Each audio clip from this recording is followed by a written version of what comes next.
name is Eva Montibello, and welcome to Love Talks. Thank you so much for being here tonight, and hopefully you saw last episode where we kind of covered a whole realm of communication tools. Tonight we're going to do a little bit of a deeper dive. We're going to focus a little bit more tightly on 3 different topic areas. One of them is how to have conversations with love in your business life. The next one is how to have conversations with love in your love life. And then the third one is how to have conversations with love in conversations with people that are dealing with trauma or crisis. So we're going to start with our business conversation. The first one is actually a really, really amazing tip that I got from a friend of mine named Cami Baker. And it's a networking tool. So I don't know about you, but sometimes I hate going into networking meetings when I don't know anyone. And when you're looking for new business, what do you have to do? Go into networking meetings where you don't know anyone. So what you can do, if it's a Facebook meeting, is you can go into the meeting and prior to the event, go in and see who else is going to the meeting. You can find out who's coordinating it. Usually there's a host or a co-host. Usually there is, say it's a chamber meeting. Usually there's 2 or 3 chamber members that are participants that, chat back and forth, and you can see the dialogue going on between them. Reach out to people before the event. Like the day of the event, say it's a nighttime meeting, reach out to the people the day of the event. Or if it's a breakfast meeting, reach out to meeting at the end of the day, the night before. And what you want to say is, hey, I'm coming to my first, let's say, Chamber of Commerce meeting. And I hear that you are in financial services and I'd love to chat with you. I'm in need of a financial planner. I'm interviewing a few financial planners, and this can be really applicable to any area of your life that you're looking to make a difference in. So say that you're looking for more business, and you are looking for people that are doctors. You can go and see if there are any doctors there. Or you can say, hey, I know that financial planners often work with doctors. And you can really start to vet out connections. So when you show up at this meeting, the next lunch or the next breakfast or even that evening, what you want to do is you show up and you bump into one of the chamber members who you always will bump into at the door, and you'll say, hey, I am looking for Mrs. So-and-so. Do you know where she is? And she can point, that person can point you out to that person. And then you're like, hey, I reached out to you yesterday. So it's almost like you just automatically gave yourself a warm lead. You gave yourself a warm handshake and someone to stand next to at that meeting. If you want, could I buy you a drink? I'd love to sit down and talk to you. Oh, look at this food. It looks delicious. Let's go grab a bite. Let's sit down and spend some time together. So really looking at how to break into a group where you don't know anybody, it's a really powerful way. Do a little bit of recon prior to the event. The second thing we're going to look at, and this is actually related to networking events too. So every single group we go to, you generally have an elevator pitch. You have 2 sentences, you have 1 minute, 3 minutes, whatever it might be. What is your elevator pitch? Now, when you are meeting someone for the first time, first off, hopefully your elevator pitch, kind of your generic one in front of a large group, rolls off your tongue. But say that you're in a conversation with somebody and you're not entirely sure what they do. What you want to do is you actually want to custom your elevator pitch to what they do. So for instance, I was at an event last night and I said to someone, oh, what do you do? And they were like, oh, I work for, a state senator. So so then you go into, oh, what do you do for them? And what do you work on? And what's your favorite project? And, where are you located? What's your geography? And you really do you take a lot of time and attention to learn about that person. And then after they've kind of done all of their sharing and they say, hey, what do you do? Then that gives you an opportunity to say, hey, I actually worked on legislation, or, I have this bill that I'm really into and I'd love to, talk to you about it further. Can I have a card? I'd love to sit down with you and take you out to a cup of coffee and really figure out if I can help you with this. Say that you happen to be working on legislation or working on something, then you would just go right into that and say, hey, I've got this thing I want to work on. How can we work together? And you really start to move your relationship closer and closer and closer based on the information that they told you. So you're really doing 2 things. You are learning and finding out about someone, figuring out if they align to your life, figuring out what's the right time to say what, figuring out if it's what category they're going to fit in. And then also really going in and figuring out what's our future going to look like together. I work on legislation, so anytime I meet anybody that works anywhere near the State House, it's a conversation that's open for discussion for me. So how do you cater conversations so that they're beneficial for both people now and then in the future? And that's what you're always going to want to look at. The final thing is be open for business. I know that oftentimes there are two types of people. There are the people that are like, I'll get business from anybody, and they have that like air of desperation. And then there are people that are like, I only work with financial planners and that's it. Now, really looking at two things. One thing is what's the current kind of portfolio of business that you have? That's a good indicator of what you can sell into. But also looking at the trends. How do you look into the greater population and think to yourself, okay, great, what's hot right now? I was just talking to someone just recently, and she was like, oh, I do this thermography, and then when I was like, what is that? And it's interesting because as you learn more about people, you start to figure out, okay, great, well, like a paint party, you can have a thermography party and really have a whole bunch of different business come in people's homes and in groups. So really figuring out how can you do business differently and more interestingly and really generate the profits and the business and accomplish your business goals. So there's all types of different models and methodologies that you can help people move towards their business. And it's really about being open for business and looking and being open to help other people with their businesses. So once you help someone with their business, even if it's a free conversation at a networking meeting, they're more open to opening up even more. So that's our little chat on business. Now we're going to move to the conversation of love. So one of the things about romantic relationships and love is sometimes you see those couples and you're like, whoa, you both need some healing.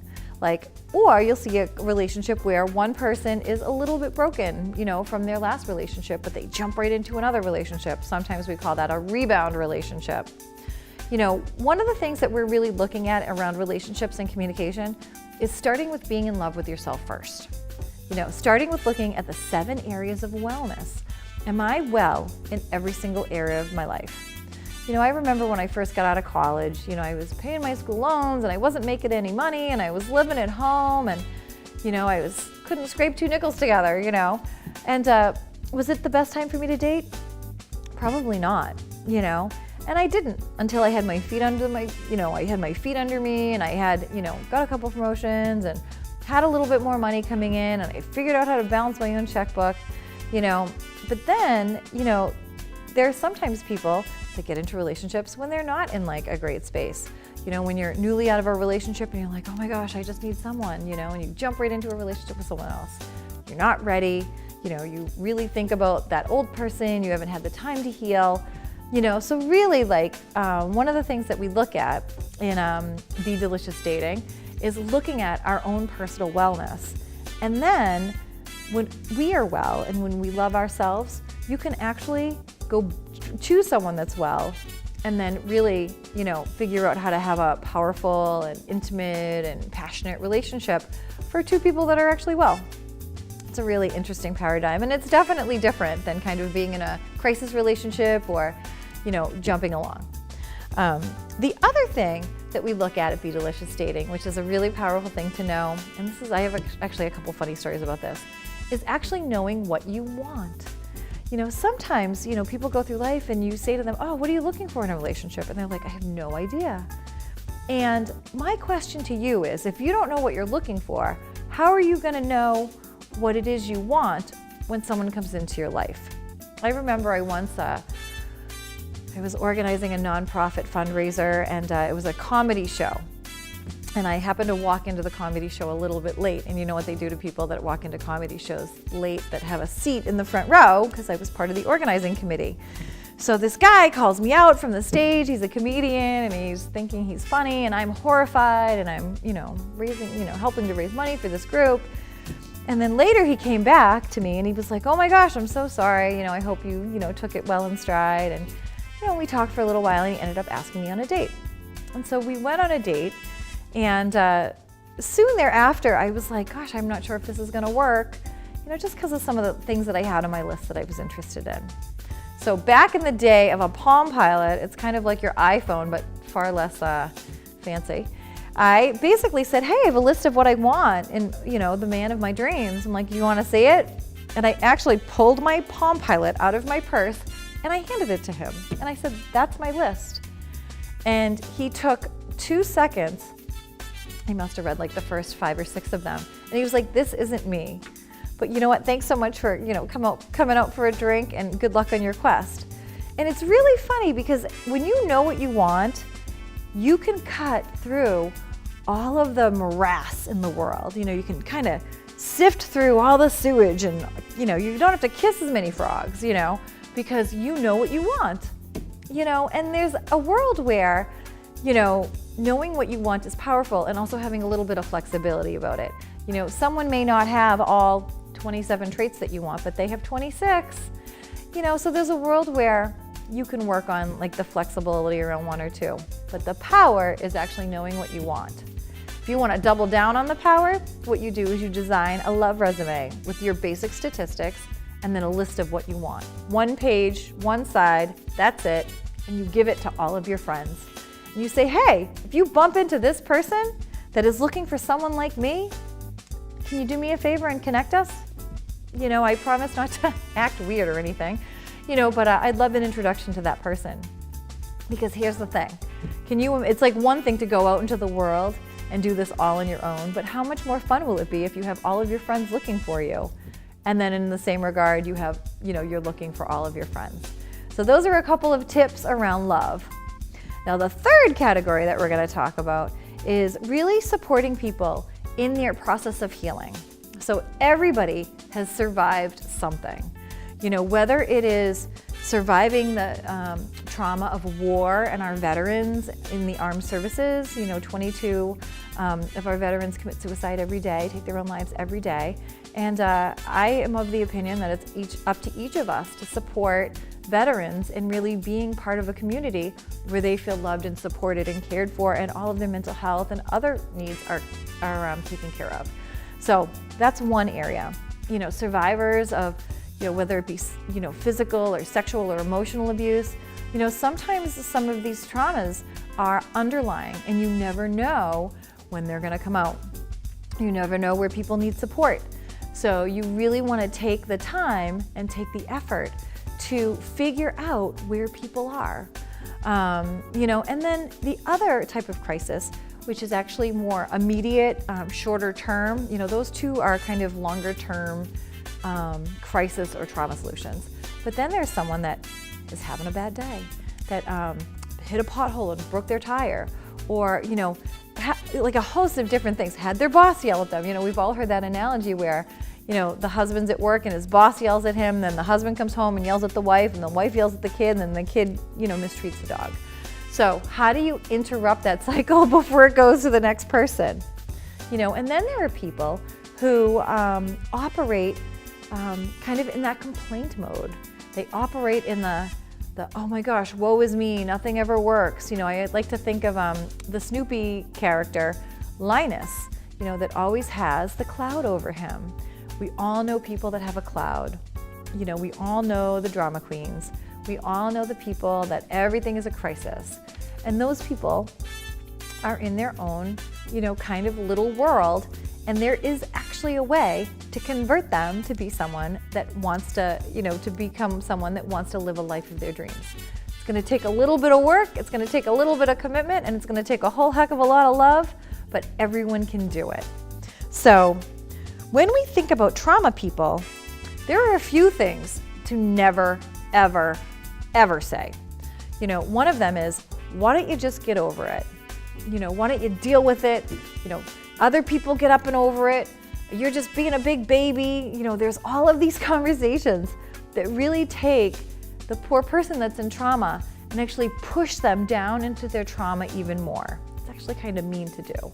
I remember I was at a seminar, and And I said to someone, I was doing a lot of child sexual abuse advocacy work, and I had someone say to me, why don't those people that have been sexually abused just get over it? And I said, gosh, I feel really bad for you. And the guy was like, what? He was all like kind of in my face. And he was like, what? And I said, you must have a wife. And he was like, yeah. I go, do you have like kids? And your kids are married, and do you have grandchildren? And he was like, yeah. And I said, with that type of attitude, you are not someone that anyone will ever come to in the face of a crisis. I said, do you love your grandchildren? And he was like, yeah. And I said to him, I said, well, you know what? If you really love them, then you would be someone that would be able to hear anything and let them express anything that they're dealing with in the moment that they're dealing with it. Who you are right now is not that person. You're someone that nobody talks to. You want to just think about it on your own. And it was really funny because I just picked up and walked away. But that was when I stopped reacting to people like that, and I really started to respond. How do you act in a very calm and compassionate way to that person, but also teach them a life lesson, which was really, really, really important. Another thing not to say is have conversations about, like suicide as people, it's about how we really delicately deal with some of these rougher conversations. Oftentimes when people are committing suicide, they're dealing with, ending the pain, completely understandable. If you can put yourself in that person's shoes and really understand, like you'll never understand what the trauma of war is or what the trauma of abuse is unless you've experienced it. As close as you can get is to do a little bit of research and understand where those people's heads are and really have great amounts of compassion and grace. Those are pretty much the two big things, to kind of watch out for. The other thing that we're going to offer at some point is a really powerful training on who to be and how to listen. First, anytime anyone's going through a trauma, you always want to be their biggest champion and their biggest advocate.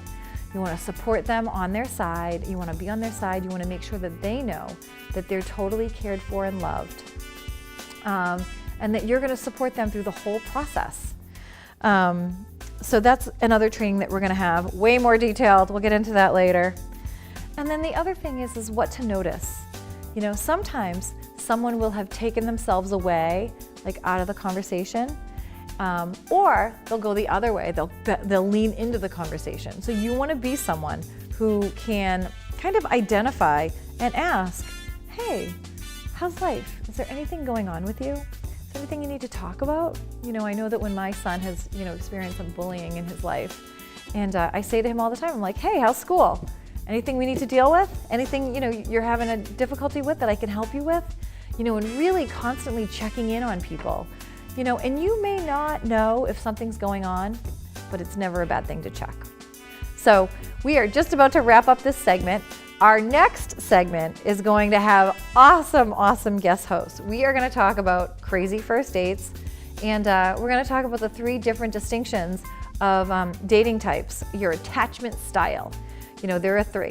One of them is secure, one of them is avoidant, and one of them is anxious. And we're really going to cover, what you look like when you're in that category. And then we're going to have 2 different guests. They're going to share about a whole realm of things that you're just going to completely enjoy, and we're going to get a ton of laughs out of it. So thank you so much for being here with Love Talks. My name is Eva Montibello. I'm your host. And thank you so much for Alpha E Consulting for sponsoring this segment. I will see you at the next episode. Have a great day.